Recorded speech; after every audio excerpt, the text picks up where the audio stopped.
All rise. Oui, vous l'avez.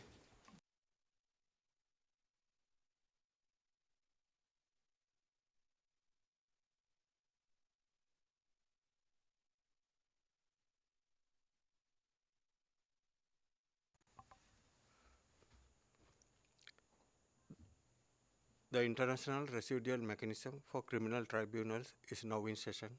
L'Audience Mécanisme International, appelé à exercer la fonction résiduelle des tribunaux pénaux est ouverte. Please be seated.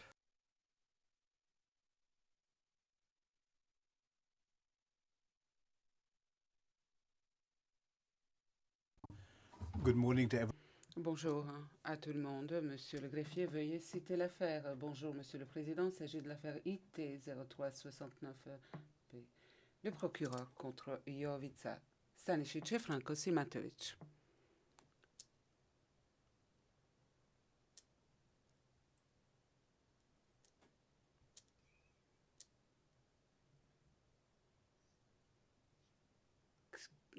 Je n'ai pas reçu l'interprétation en anglais. Pouvez-vous vous présenter? Bonjour, Monsieur le Président. Bonjour à Monsieur le juge. Et je m'appelle Douglas Stringer avec Grace Arbour et Earl Sullivan, Thomas Logel. Nous représentons le bureau du procureur. Bonjour, monsieur, pour monsieur Stanisic, moi-même, Wayne Jordache et Joseph Holmes et Luc Brebart. Bonjour, monsieur le président, pour la défense Simatovic, Mélanie Vranjes, Vladimir Petrovic et moi-même, Mikhailo Bakrac. Bonjour. Avant de commencer avec la réplique du procureur, je souhaite dire pour le compte rendu d'audience que la Chambre va siéger aujourd'hui en vertu de l'article 19A en l'absence du juge Massanchek qui, pour des raisons urgentes, personnelles et non de l'ordre médical, ne peut pas être avec nous aujourd'hui. De plus, comme nous avons dit hier, la Chambre a décidé de donner à la défense Stanisic une demi-heure de plus par rapport à ses arguments en duplique. Et si besoin est, la Chambre va accorder un temps supplémentaire au procureur ainsi qu'aux équipes de la défense un petit peu de temps supplémentaire avant que l'on ne termine notre audience d'aujourd'hui. Merci, Monsieur le Président. Voici la réplique du procureur. Hier, la défense Stanisic a accusé les procureurs de ne pas avoir tenu compte de l'arrêt Berjanin et son test qui demande qu'il existe un lien de procuration entre Stanisic et les prétendus auteurs principaux. Il dit, bien sûr, les procureurs n'utilisent pas le mot procurer, donc mettre à disposition. Eh bien, dans l'arrêt de la Chambre Berjanin, on ne trouve pas le mot procurement ou procure, donc procurer ou mettre à disposition. Nous avons donc un transparent là-dessus. Et donc, je vais vous lire la partie pertinente dans l'arrêt Berjanin qui a été citée par Stanisic dans son mémoire en clôture au paragraphe 7 et il en a parlé à plusieurs reprises. Voici ce qu'on peut y lire. Pour que les membres de l'ECC soient tenus responsables des crimes commis par des auteurs principaux étrangers à celle-ci, il faut prouver que les crimes soient imputables au moins à l'un des membres de l'ECC et que celui-ci, en utilisant l'auteur principal du crime, a agi conformément au plan commun. Donc, l'existence de ces liens doit être évaluée au cas par cas.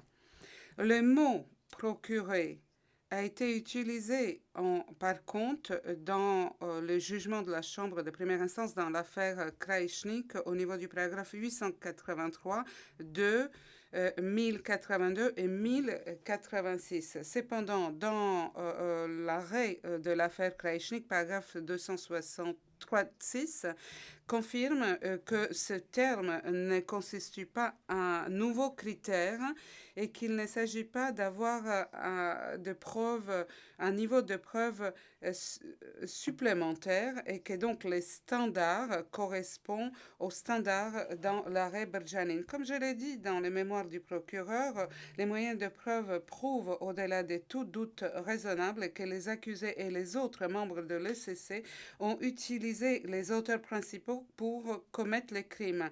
Dans le mémoire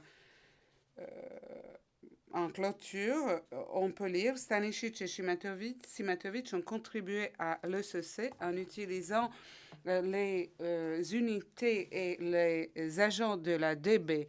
Et donc, il s'agit là d'un standard, d'un test correct, et le fait que Stanisic préfère d'utiliser les mots procurés n'est pas nécessaire. C'est là, il ne faut pas qu'il y ait un lien supérieur entre les membres de l'ECC et les auteurs principaux. Hier, Stanisic a dit que le procureur a abandonné les plans communs en disant que l'ECC pour qu'il y ait l'ECC, il fallait donc qu'il y ait l'unification des Croates et des territoires croates et des Serbes de Bosnie en parlant à nouveau de la Grande Serbie. Cependant, dans le paragraphe 13 de l'acte d'accusation, on parle exactement de l'ECC. Le procureur n'a jamais changé sa position par rapport à l'entreprise criminelle commune. Ce qui a changé, c'est la vision de Milosevic, sa grande vision. Voici ce que Sir Ivor Roberts dit. C'est que, comme je l'ai déjà dit, l'objectif de Milosevic, son but était de devenir un nouveau Tito. Là, il parlait du leader de la Yougoslavie, de l'après la guerre. Donc, les nouveaux Tito en Slovénie, en Croatie, partout. Et cela ne s'est pas produit. Et donc, il a dû baisser ses ambitions jusqu'à ce qu'il réalise que la limite de ses pouvoirs, que ses pouvoirs se limiteraient à la Serbie. Donc, le fait que Milosevic n'a pas réussi à devenir un nouveau Tito, eh bien, cela ne nuit pas aux preuves à charge. En revanche, ces moyens de preuve prouvent bien que Milosevic, avec les autres membres de l'ECC, ont réussi à utiliser les territoires serbes pour donc expulser par la force et de façon violente les non-serbes. C'est cela qui a été prouvé, c'est cela qui constitue donc l'entreprise criminelle commune, et cela n'a pas changé. Eh bien, si les juges de la Chambre écouterait seulement Sir Ivor Roberts, eh bien, il pourrait, rien que sur la base de cela, arriver à la conclusion qu'il y a eu l'entreprise criminelle commune. Je l'ai cité déjà lundi. Il a dit que le plan nationaliste de Milosevic a causé la chute de la Yougoslavie de la façon violente. Et il a dit autre chose. Il a dit Milosevic a accepté un nettoyage ethnique et a appuyé les Serbes de Bosnie parce que ça lui a permis de rester au pouvoir. Nous pouvons trouver cela au niveau du compte-rendu d'audience du 15 octobre 2019 à la page 24. Nous ne sommes pas surpris du tout de voir que Stanisic n'a à aucun moment dans son plaidoyer mentionné Sir Ivor Roberts, alors que c'était son témoin, parce qu'il a dit que Milosevic a accepté le nettoyage ethnique. que Milosevic avait un contrôle total du MUP serbe. Il a dit qu'Arkan et son unité faisaient partie de la sûreté de l'État serbe. Stanisic ne veut même pas en parler. Comment Stanisic pouvait servir les intérêts de Milosevic de façon aussi capable pendant toute la durée de l'entreprise criminelle commune sans pour autant accepter le nettoyage ethnique mis en œuvre par Milosevic. Eh bien, il ne pouvait pas le faire. Simatovic, en revanche, est d'accord pour dire que Milosevic était un participant crucial à l'entreprise criminelle commune. Il dit en même temps qu'il Milosevic n'avait pas de contact avec Stanisic avant le discours au mois de mai 1997 au niveau du centre Kostic. Là se trouve à la page 71 du compte-rendu d'audience. Donc, il n'est pas contestable que Milosevic faisait partie de l'entreprise criminelle commune. Alors, qui d'autre? Eh bien, Stanisic dit que Bogdanovic, Arkan et Baja ont fait un triumvirat au niveau du SBSO. Autrement dit, ils acceptent qu'eux aussi étaient membres de l'ECC. Stanisic est d'accord pour dire que les dirigeants de Serbie et de Bosnie ont mis en part l'entreprise criminelle commune commençant au mois de mars 92. Et là, on trouve Karadzic, Krajčnik, Mladic, il y en a d'autres. Hier, à la page 36, Stanisic dit que les opérationnels de la DB serbe, Kojic et Kostic, ont essayé de combattre les crimes dans la SBSO, mais ce qui restait problématique, c'était la JNA, Hadjic et Martic. Alors, donc là, on voit que Hadjic, Martic et les autres membres de la JNA aussi faisaient partie de l'entreprise criminelle commune. À la page 29 et 30 du compte-rendu d'audience, Stanisic dit que c'est Kertész qui a organisé le transport des armes. Là, il essaie en fait de se défaire de se dégager de sa participation. Et donc, finalement, c'est Stanisic qui nous apprend qu'entre 1991 et 1995, il a été carrément entouré par les membres de l'entreprise criminelle commune qui, d'après lui, était en train d'être mise en œuvre en Bosnie et en Croatie. Slobodan Milosevic, Bogdanovic, Kertész, Baja, Arkan, Karadzic, Krajčnik, Mladic, Martic, Hadjic et les autres, ils étaient tous membres de l'entreprise criminelle commune, mais pas Stanisic, Monsieur le Président.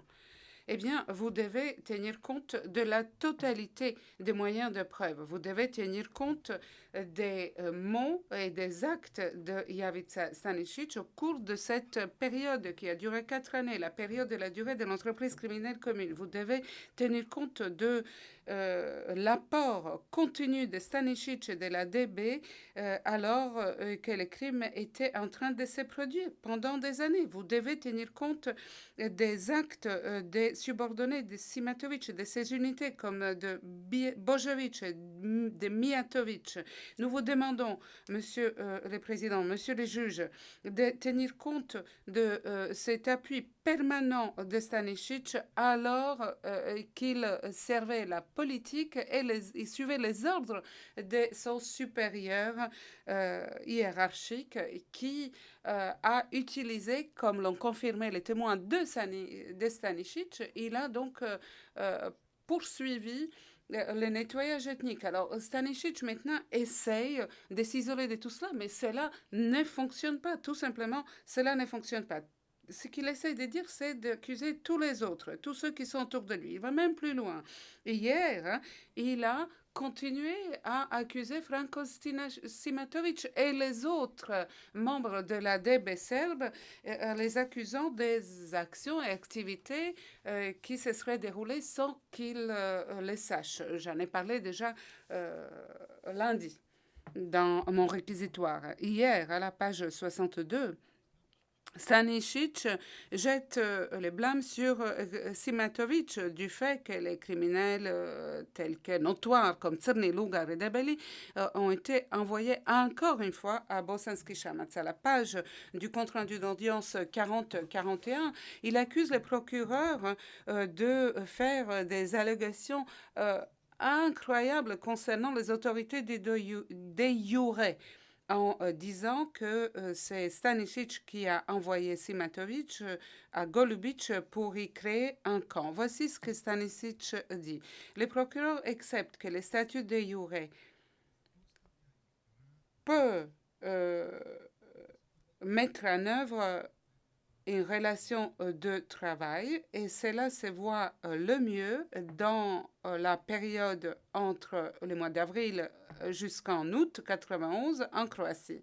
Mais c'est complètement désespéré que de dire que maintenant Simatovic est allé lui-même sur son propre chef à Golubic pour entraîner la police de la Krajina, pour recruter les capitaines Dragan et qui faisait tout cela sans que Stanisic soit au courant. Le procureur n'a pas fait des accusations incroyables au sujet des connaissances de Stanisic et son approbation. Écoutez, vous n'avez qu'à écoutez ce que Simatovic a dit hier, page 66 du compte-rendu d'audience.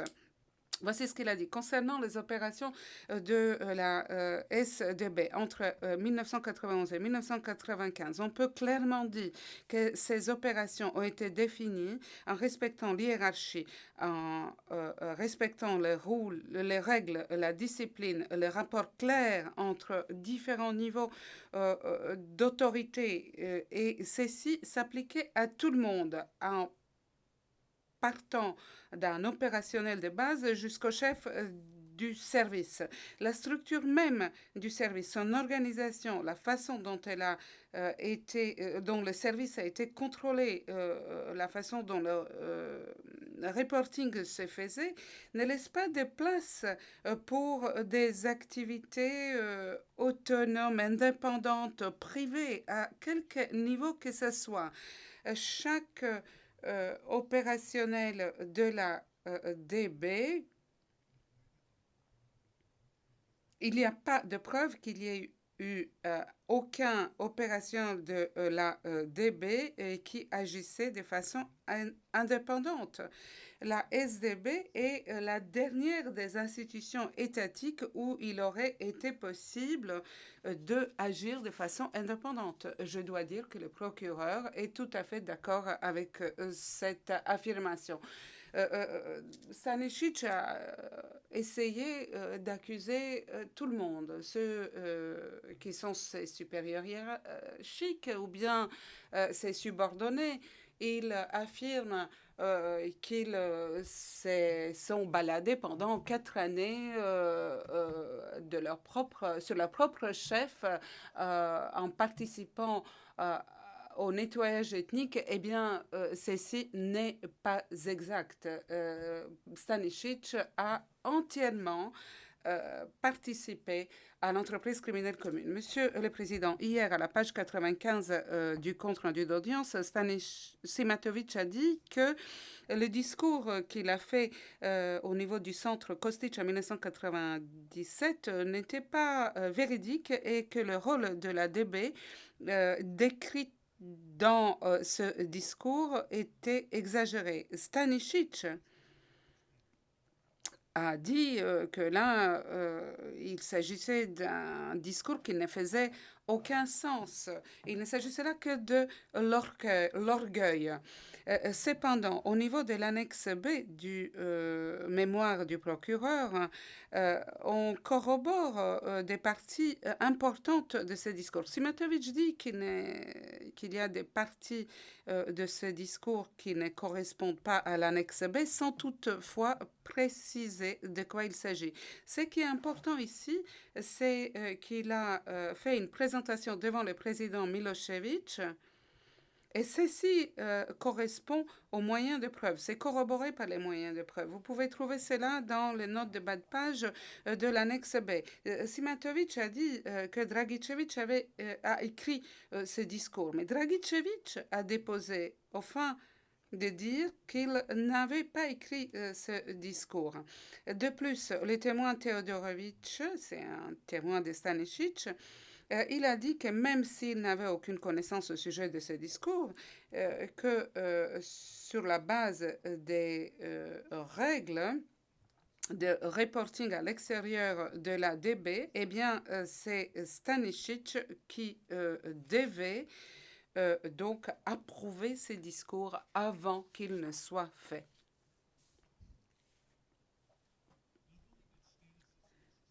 Donc, Stanisic devait forcément approuver le discours de Simatovic. C'est la relevée de ses fonctions officielles.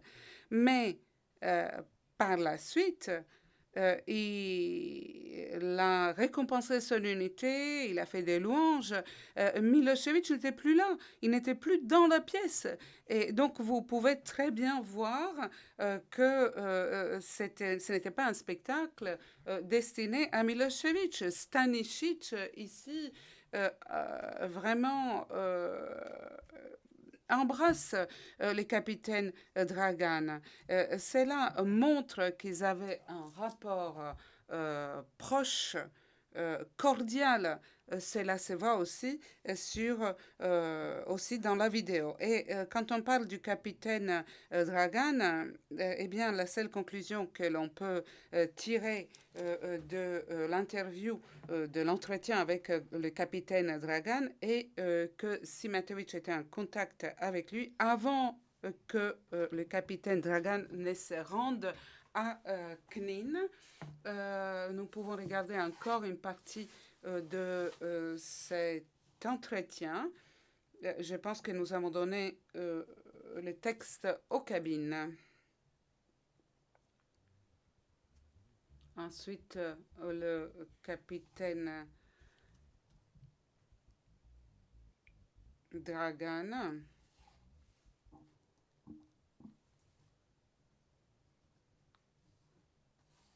Babic se plaint. Mais ensuite, Frankie a appelé le capitaine Dragan. Il est venu me voir et il m'a dit qu'il ne pouvait pas retourner à la Kraïna. Je lui ai demandé pourquoi. Il m'a dit qu'il tout simplement ne voyait pas les choses de ma position, qu'on pouvait les voir d'une position supérieure. Monsieur le Président, ceci se réfère aux événements qui ont eu lieu en août 91. Ceci a été d'ailleurs confirmé par Stanisic au niveau de son entretien en tant que suspect. Nous avons vu cela lundi. Cela montre qu'il était bien actif au mois d'août, au cours de l'année 91. Au mois d'août 91, l'accusé a déplacé le capitaine Dragan de Knin à Belgrade. Il avait l'autorité, une autorité, il jouait d'une certaine autorité sur lui.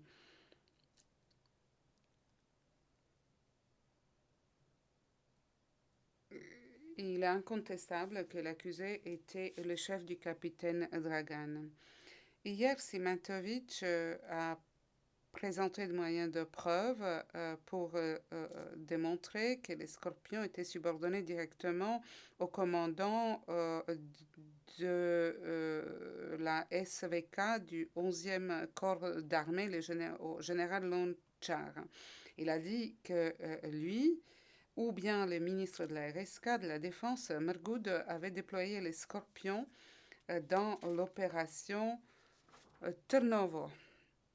Ici, Monsieur le Président, vous pouvez voir l'extrait d'une interview que Mergoud a fait devant la presse lors du procès fait au Scorpion à Belgrade. Voici ce qu'il dit. Je connaissais très bien Stanisic, mais vu qu'il est jugé à La Haye, je ne veux pas entrer dans ce détail. Voilà, on peut trouver cela dans la pièce 2D 106, page 2.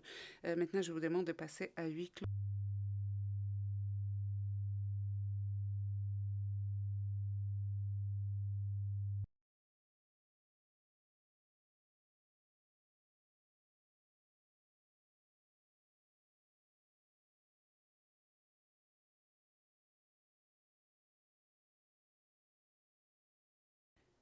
Nous passons en audience publique.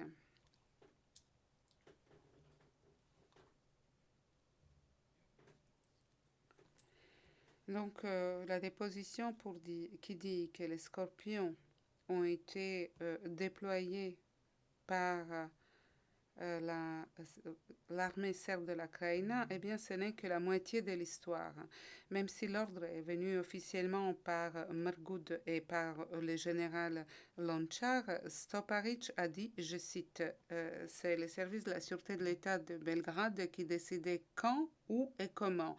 Ensuite, l'ordre de Lončar n'était qu'une formalité. Cela se trouve au paragraphe 646 de notre mémoire. En clôture. De plus, des documents contemporains disent de façon non équivoque qu'en été 91, la DB serbe avait complètement pris le contrôle du 11e corps d'armée de la SVK. Si vous regardez les documents qui datent du 28 août 1995, P3090, eh bien, on voit que ces documents confirment que peu importe le rapport entre l'accusé et l'armée de la SVK, c'est l'accusé qui contrôlait les contrôlés. Eh bien, nous l'avons vu dans les moyens de preuve présentés. Karan, Bojovic et les autres ont pris les contrôle de l'unité. Et on fait en sorte que les scorpions escortent les fonctionnaires et les militaires de la SVK en dehors de la ville. Eh bien, vous pouvez voir ça dans le rapport du 30 octobre 1995. Je cite, la sûreté de l'État serbe contrôle à présent tout. Franki Jovica, Lončar est ici campion. Hier, Simatovic a affirmé que le témoignage de Stoparić n'était pas fiable puisque le procureur Groom a essayé d'influencer son témoignage pendant le premier procès devant la TPY. Au mieux, il s'agit d'une interprétation erronée des faits. Si Simatovic a vraiment croyé que M.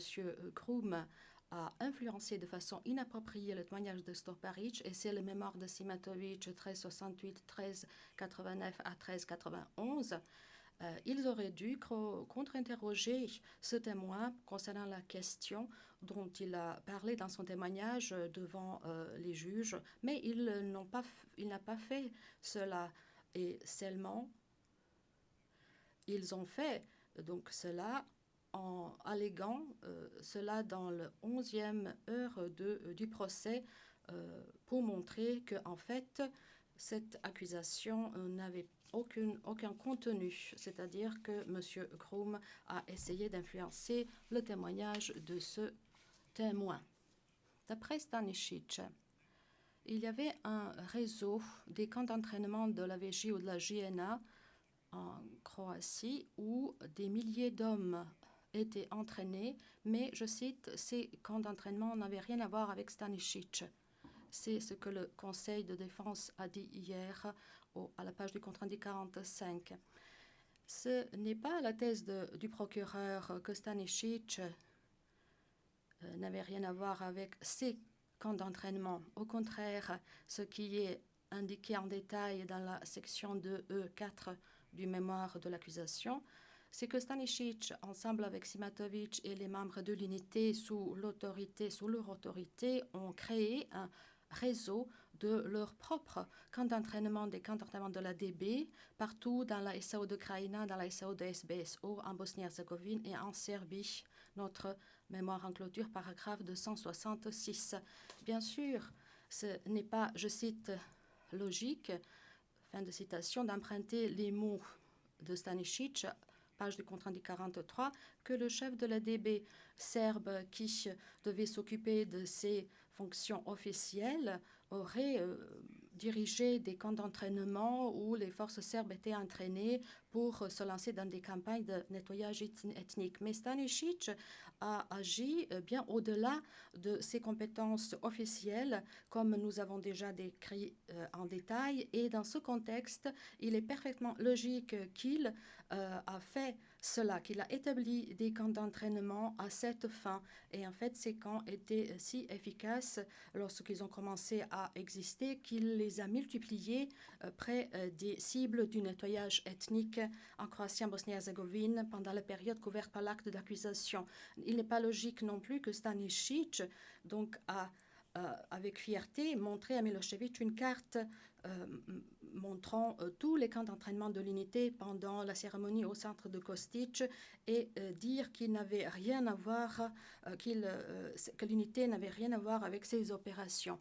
Et donc, c'est ce qu'on a déjà dit, c'est dans notre diapositive P00256. Donc, les moyens de preuve établissent de manière écrasante l'existence de ces camps d'entraînement de l'ADB en Croatie, en Bosnie, en Serbie également. Et il a parlé de ces camps avec fierté à Milosevic et nous voyons que ce n'était pas une autre aventure de Simatovic, Filipovic et d'autres personnels de la DB qui travaillaient dans la DB.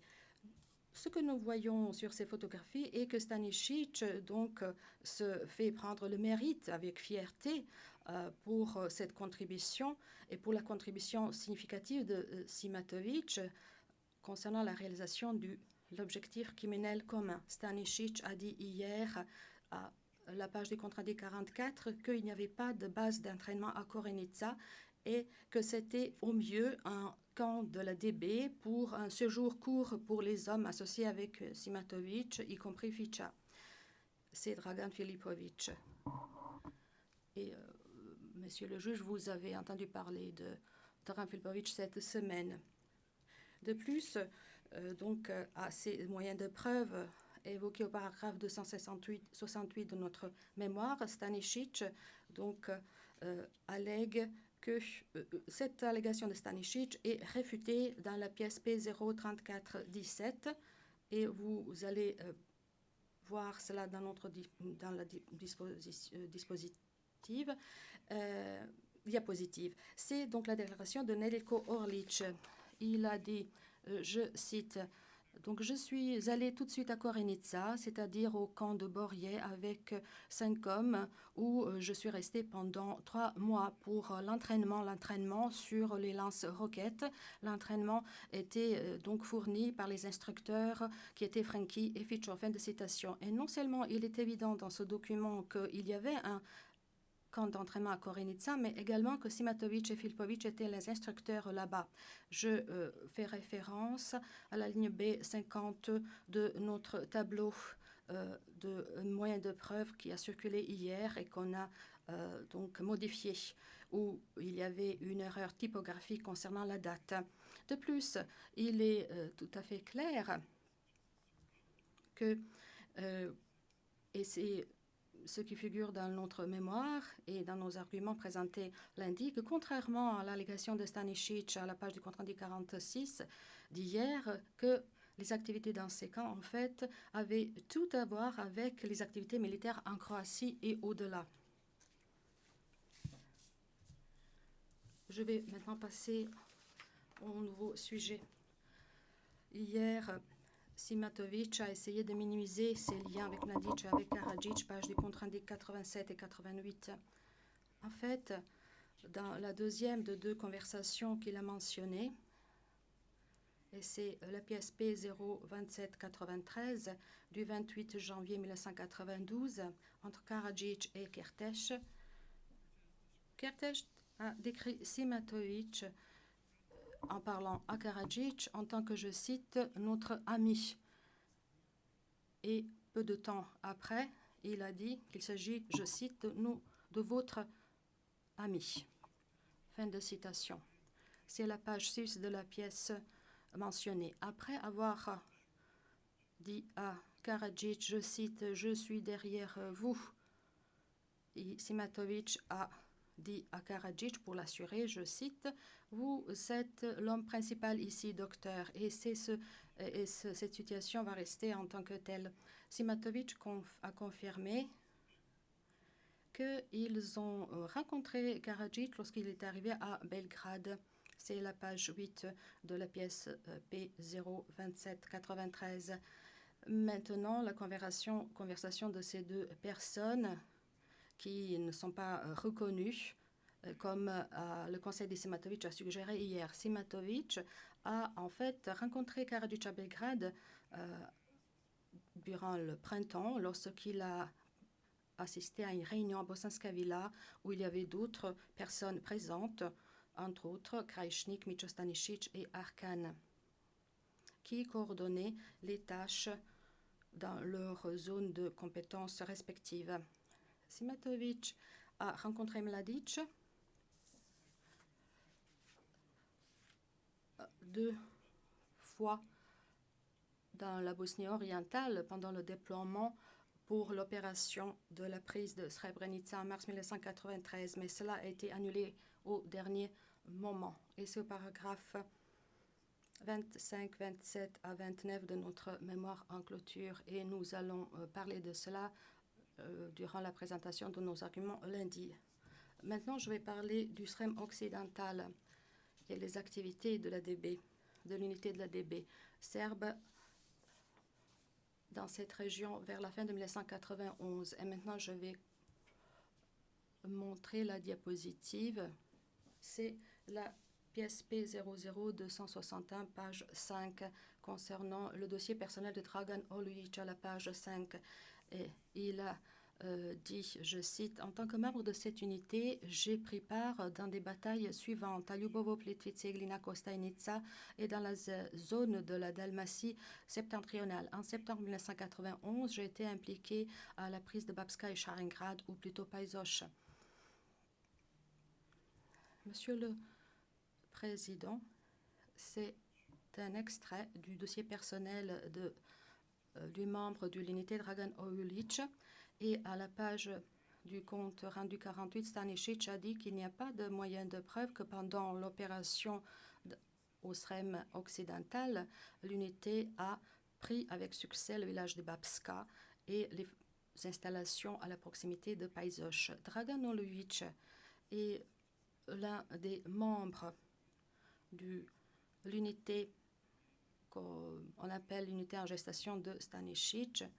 Cela veut dire qu'il faisait partie de 28 hommes auxquels il fait référence dans les moyens de preuve cités dans la note de page 92 du mémoire de Stanisic. Dans son dossier personnel, il a dit, je cite, « En septembre 1991, j'ai été impliqué dans la prise de Babska et de Šarengrad, ou plutôt de Paizoš. » Fin de citation. Je passe maintenant dans notre réplique à un autre sujet. Hier, Stanisic a essayé d'y nier la responsabilité des membres de l'unité pour les crimes commis et de faire référence au témoignage du témoin RFJ 137. Cela a été fait par rapport au témoignage concernant l'absence des civils et des crimes pendant l'opération menée par l'unité.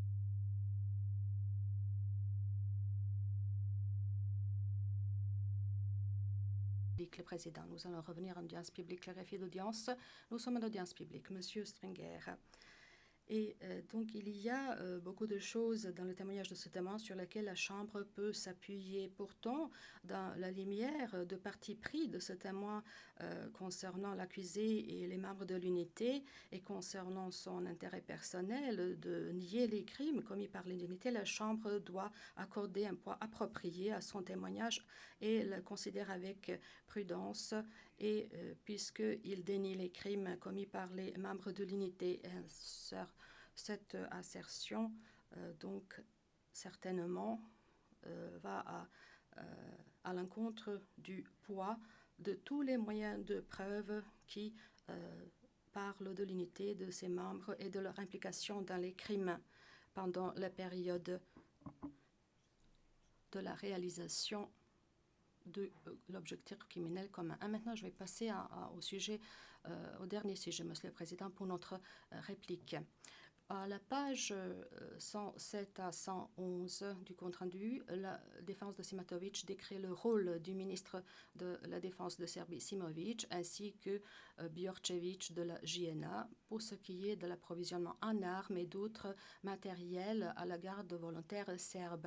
Le ministère de la Défense de Serbie a joué un rôle là-dedans. Cela n'est pas contestable. Pourtant, ce qui est le plus important, et que les moyens de preuve établissent clairement qu'Arkan a été placé sous l'autorité de la TO de Baja et non pas sous l'autorité de la JNA. Cela veut dire que la garde volontaire serbe répondait au MUP de Serbie par le biais de Baja et définitivement par le biais des accusés. C'est au paragraphe 400 de notre mémoire. Le fait qu'Arkan et la SDG recevaient des armes et de l'assistance de sources différentes ne change en rien le fait qui était responsable pour le déploiement de la SDG et pour les activités d'Arkan sans aucune entrave pendant l'opération Thompson. Et nous avons déjà parlé de cela. Donc les moyens de preuve montrent, et c'est la pièce P333, que M. Simovic n'était plus ministre de la Défense de Serbie en janvier 1992. En tout cas, pendant toutes les années pendant lesquelles l'objectif criminel commun était mis en œuvre, Arkan avait sa place en continuité dans le cadre du MUP de Serbie et les moyens de preuve qu'on a présentés démontrent que les accusés ont continué à déployer les membres de la SDG en Bosnie en 1992. En 1994, Monsieur le Président, comme on a déjà vu, cela vers la fin des activités de combat, les membres de la SDG se trouvaient sur la fiche de paix de la JATD, donc du service de la sûreté de l'État serbe. Merci, Monsieur le Président. C'était notre argument en réplique. Le Président, merci, Monsieur Stringer. Maître Jordache, vous avez la parole. Maître Jordache, Monsieur le Président, j'espérais pouvoir avoir une pause pour pouvoir m'organiser, mais je peux commencer mes arguments si vous préférez que cela se fasse ainsi. Le Président, très bien, nous allons faire la pause maintenant et nous allons donc modifier notre calendrier d'audience aujourd'hui pour 15 minutes. Maître Jordache, merci Monsieur le Président. Le Président, nous allons faire la pause et nous allons poursuivre nos travaux dans une demi-heure.